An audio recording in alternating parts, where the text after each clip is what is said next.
another exciting episode of Network. Now you're probably noticing that there's a bit of a change in the background, and that is because I've moved to a different space.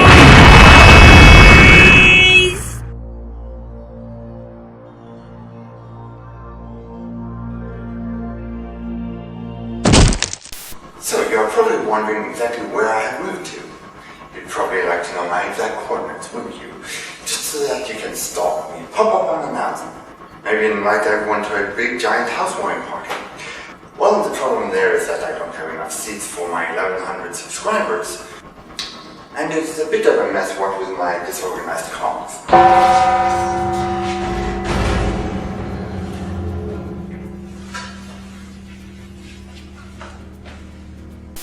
Now, last time I ranted a little bit about how the next line in the Rollercoaster Tycoon series was crap, but I forgot to do a bit of research on that.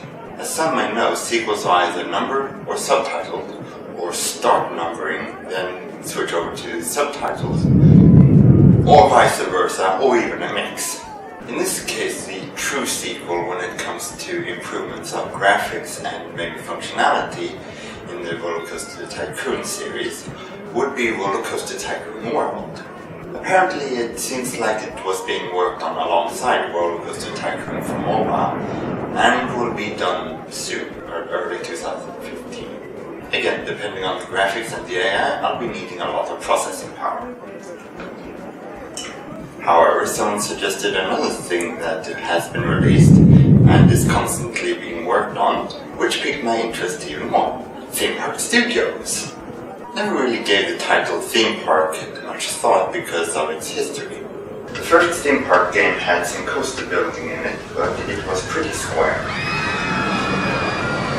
The first Rollercoaster Tycoon game had it better simply because they focused more on the coaster building aspects.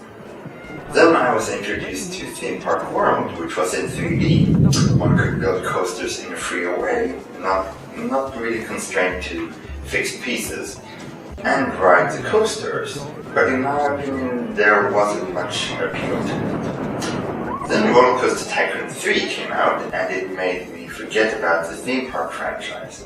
Though I was back to fixed pieces, it had a better appeal in my opinion. I think one of the appeals was that one could choose whether or not to have the chains or brakes, where to have them, as well as many different coaster types.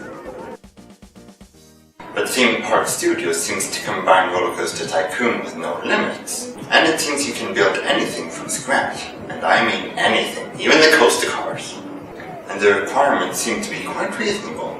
I'll just have to make sure that I have enough money to spend. Now, I finally decided to place my questions about doing some kind of source editing.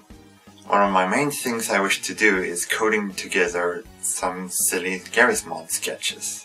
Yes, call me crazy, but for some strange reason I feel too lazy to do any stop motion, and just as lazy to keyframe together something in the Source Filmmaker.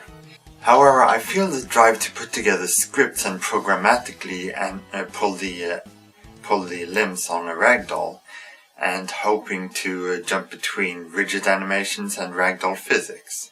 If you've got a FacePunch account, you can check out the links below.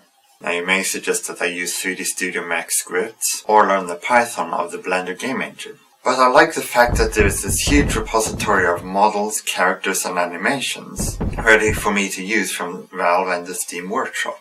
With the other 3D programs I'll have to search around and hope they are boned and compatible with the, shall we say, the standard studio, character studio animations.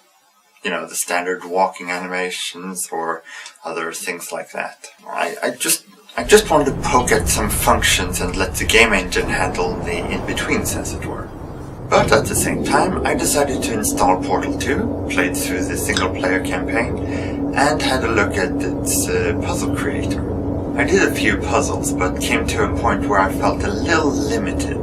I read somewhere about importing your puzzles into the Hammer editor to do a bit of fine-tuning. But when I did that, I was almost aghast at how unoptimized everything was. Every tile was a whole cube on its own, including the liquids and hurt triggers and all that kind of things. Every little detail a whole cube. Just felt I couldn't work with it, so I decided to recreate my puzzles from scratch.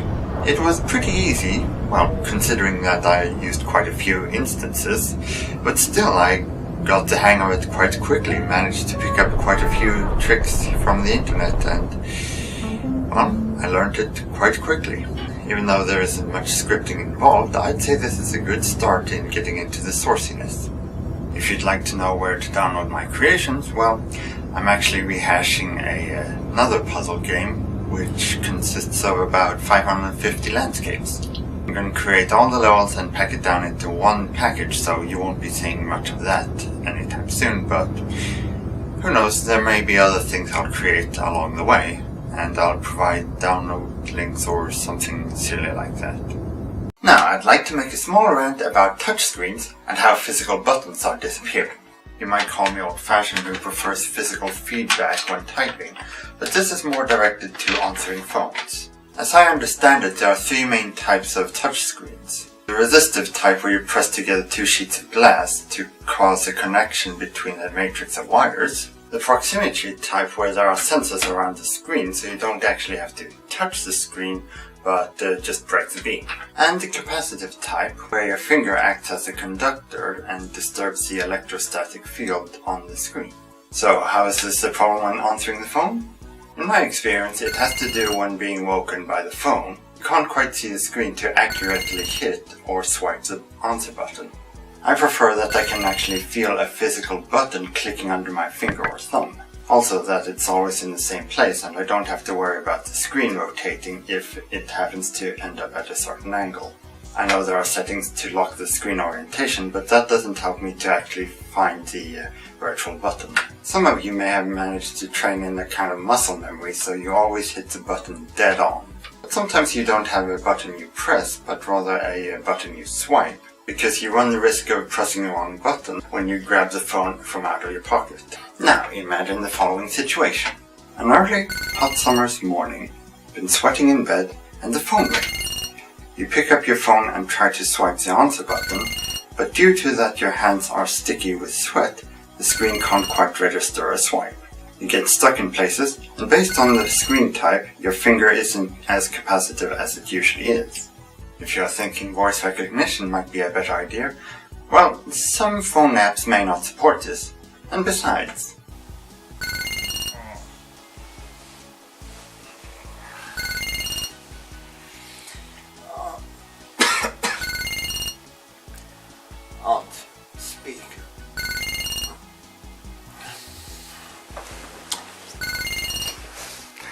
answer speaker. I'm sorry, I did not understand your response. Please try again. So who knows, maybe sometime in the future we'll have holograms and you just have to gesture left or right. Just make sure you remember which way you turned your phone. Also, I got around to testing a Nintendo Wii U, and I must say it was kinda disorientating. I'd like to say it's like a stationary version of a Nintendo DS. You got the main game screen, and then you got the menu, inventory, and the gesture screen. When playing, I was so focused on the main game screen that I actually got stuck, and I didn't know what to do until I actually looked down at the secondary screen and saw that I needed to do a gesture. I found that a little confusing, that I have to split my concentration between two screens in order to continue or make sure that I don't die. Also, it comes with a stylus, but I couldn't find a place where to store it when I'm not using it. One of the holes that I did find was a little too small, and I couldn't find any other place to put it, except for in my pocket. And I found that the controller was pretty bulky. Sure, it has a screen and everything, but I don't know, I find that it would have been it may have been easier if it was smartphone size. The only thing that would rival its bulkiness would be the Atari Lynx. Though the Lynx was pretty cool, gamers found it to be a little bulky, even with the Lynx 2, the new design model. Well, I guess that's it for now. I guess I'll see you some other time, who knows, maybe in some source video. I don't know. See you then.